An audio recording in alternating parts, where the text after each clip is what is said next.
Hello everyone, what's up? It's me again, Junkmaster3, and I'm not really sure if I'm gonna look over here or over here because I think that's really weird because I want to see how I look like when on the screen.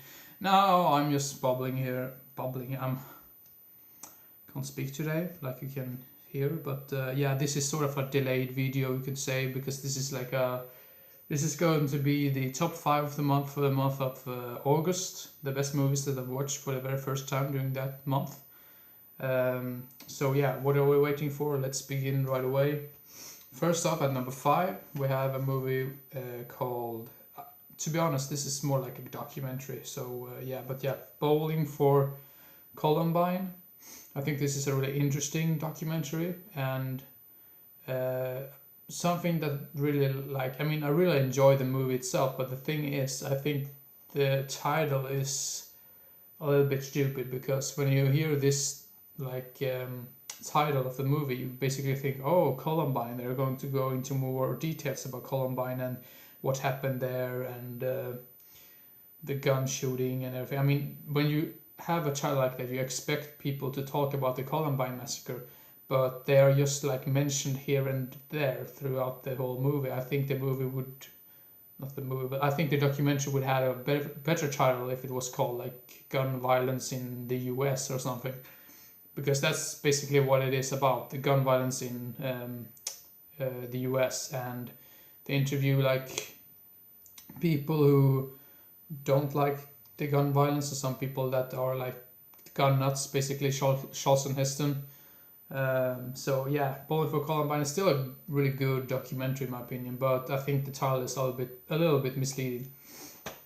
And then this is really weird because we go from a documentary about like gun nuts and stuff like that to a movie called Shooter. This is with let's see here, Mark Wahlberg.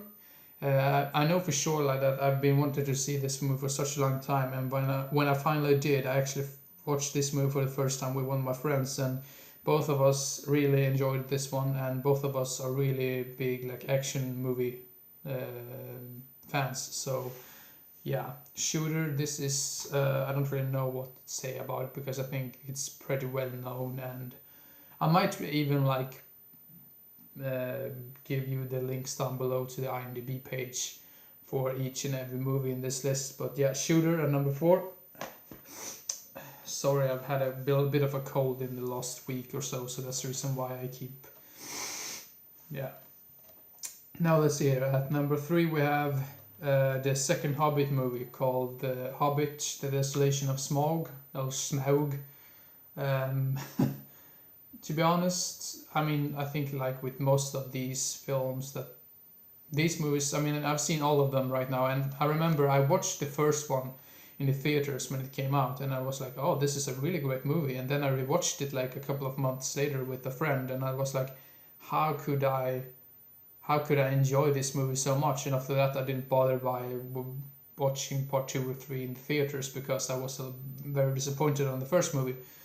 But then I decided, well, what the hell, why not? I should still watch the part 2 and part 3 because they could be better than the first one. And this is the case because, Desolation of Smaug is at number 3 on this list, and The Hobbit, The Battle of the Five Armies is at number 2 on this top 5 of the month list.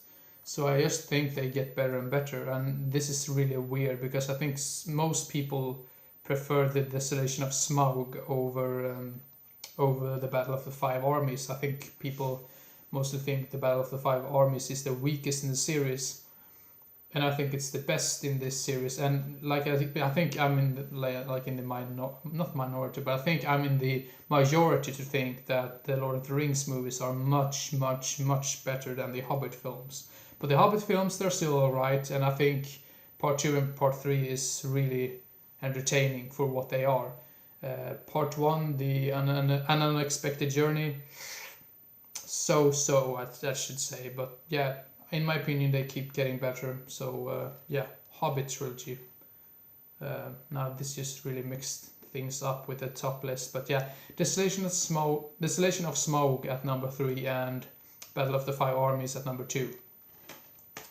And what do you know, this is another documentary, and normally I do not include documentaries in my lists. But I mean, both of these documentaries that have made it to this list have been really interesting and really entertaining, at least in my opinion. And this is the documentary called King of Kong, A Fistful of Quarters. I think this was part of some of my recent update videos. And yeah, I've always really enjoyed like Nintendo in general when it comes to gaming and stuff. I mean, I've never owned like a PlayStation or an Xbox or anything like that. I've only like owned Nintendo things like Game Boy when that came out. I'm not really sure what it was called, if it was Game Boy Advance or whatever.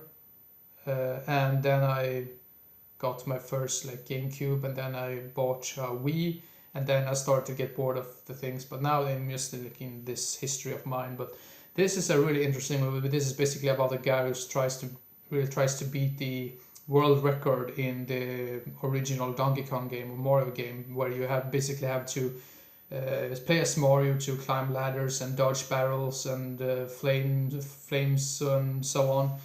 And this guy who has the whole world record, he's in this movie, and I mean, this is like an older movie because this came out in like 2007, so I'm pretty sure these like world records have been like beaten over and over again since then. But the guy who had the world record while this movie was made, he's in this movie, and he seems to be such a douchebag in my opinion. And throughout the whole movie you are rooting for this newcomer, so to say, or not new. This feels really stupid to say newcomer, but I would probably say like contestant. You really root for him throughout the whole movie. And I mean, if you're really interested in like gaming and like video games and old Nintendo stuff, I think you will probably enjoy this.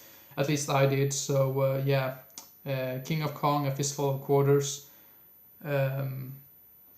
Yeah, a really great documentary, and this is the number one for this month, or like from the month of August.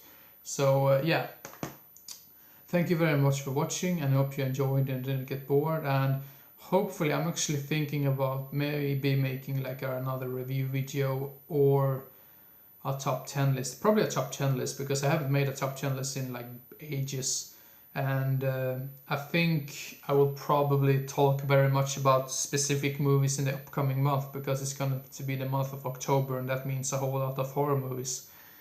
So yeah, well, anyway, that's just for the future. I'm not really sure when those videos come out, but I will try my best to get them out there ASAP. So yeah, hope everyone enjoyed and didn't get bored, and hope to see you again as soon as possible. So see you next time. Bye bye.